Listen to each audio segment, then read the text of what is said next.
Hi, what's up, y'all? It's Poppin' It's D. About to react to this vid. It's titled O.J. Simpson Has Died. Nicole Brown Simpson and Goldman families seek justice. After he done died, let this man R.I.P. I mean, did he do these things? Possibly. I recall watching a couple documentaries and he did look very guilty. But he's gone now. And how many years has this been? Seeking justice right after he passed. Let's see what's happening. 1973, O.J. Simpson became the first back to run for over 2,000 yards in a single season. O.J., are you a suspect? The trial of O.J. Simpson is over. He is not guilty. It was 25 years ago today that the country learned that Nicole Brown Simpson and her friend Ron Goldman had been brutally murdered. Breaking news, O.J. Simpson, a Pro Football Hall of Famer who would later be tried and ultimately acquitted of double murder, has died at 76 years old after a battle with cancer. Caitlyn Jenner said good riddance to O.J. after learning that cancer had killed him. People are upset to hear about O.J. Simpson passing away. I feel like she always got something to say. Like, this does not even involve you. Why are you even coming out to say some slick shit? Like, bruh. Some will miss his personality and his content, but others will resent the missed opportunity to convict this man for crimes that so many people believe he's guilty of. So let's get into it.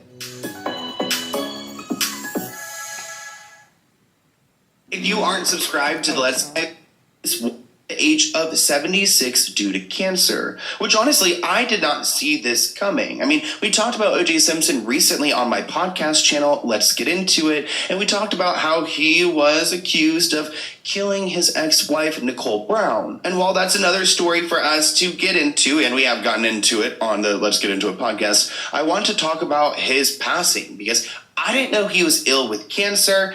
I didn't see it coming, and I think a lot of people are devastated. Some in more ways than others, because there are people who are big fans of O.J. Simpson. And then there are other people who hoped that maybe one day there would be justice for Nicole Brown. But now that he's passed away, there's really no way we could figure out if he did, in fact, kill his ex-wife. So let's get in.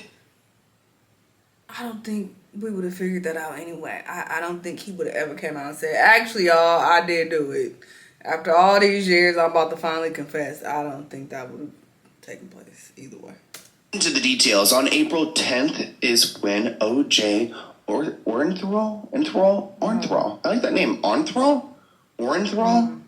James Simpson succumbed to his battle with cancer. He was surrounded by his grandchildren and children, of course. Reports write that the former NFL great who stood trial for the double murder of his ex-wife Nicole Brown Simpson and her friend Ron Goldman in the 90s, only to be acquitted, passed away Wednesday in Las Vegas, according to his family. Johnny Cochran was that guy. Surrounded by his grandchildren, his children, his family, and he died Wednesday night. O.J. had reportedly been battling prostate cancer.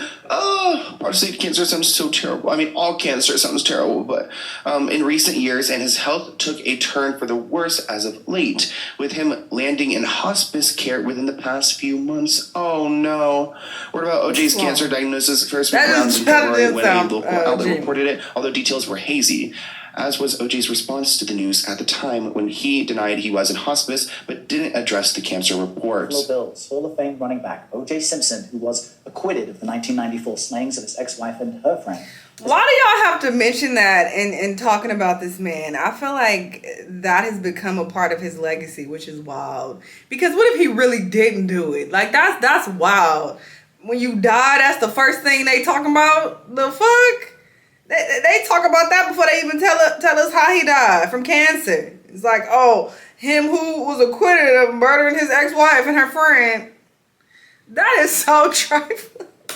He died from cancer at the age of 76. He's considered by some to be the greatest running back who ever lived. Simpson was the first man. Oh, okay. So that's not worthy of mentioning first, or even mentioning in the headline. And to ever rush for more than 2,000 yards in one season, and he did it in just 14 games.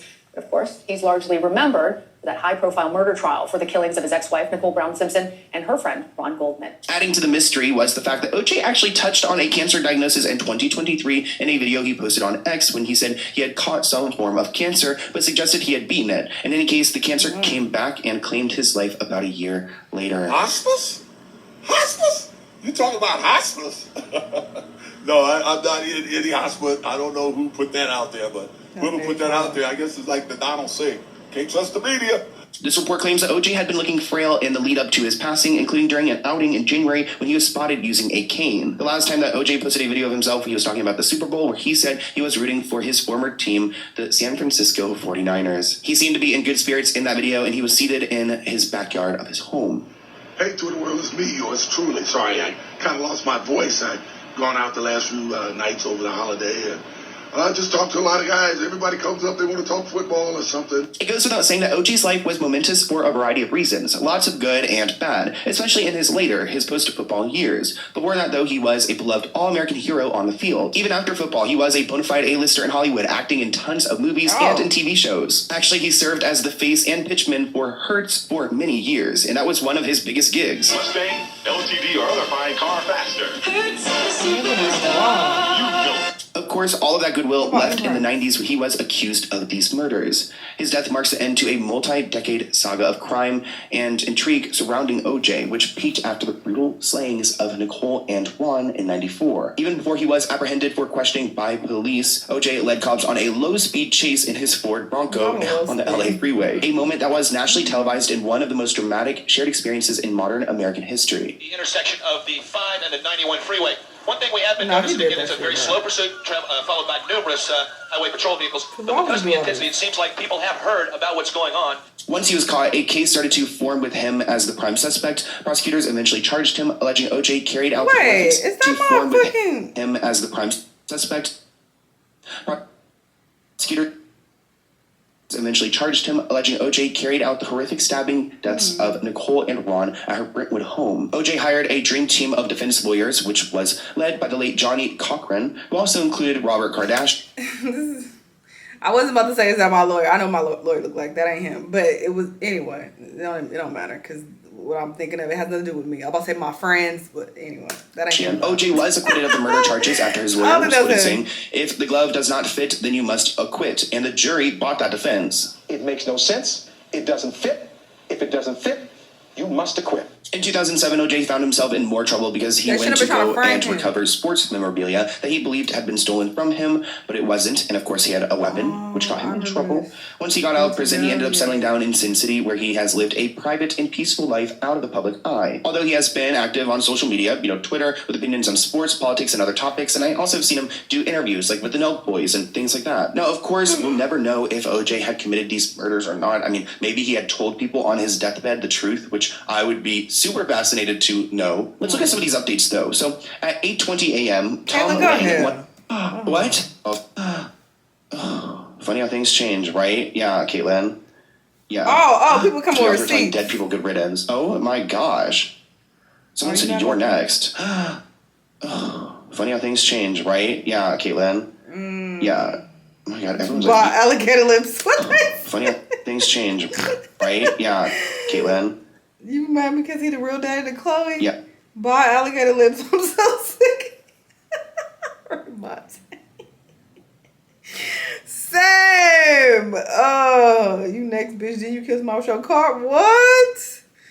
When was this? Oh, I didn't know about that tea. Oh my god, everyone's like, you next. Oh. They didn't Google. Decided not to charge Caitlin with vehicular manslaughter. Were you drunk, Katie? Just didn't kill some.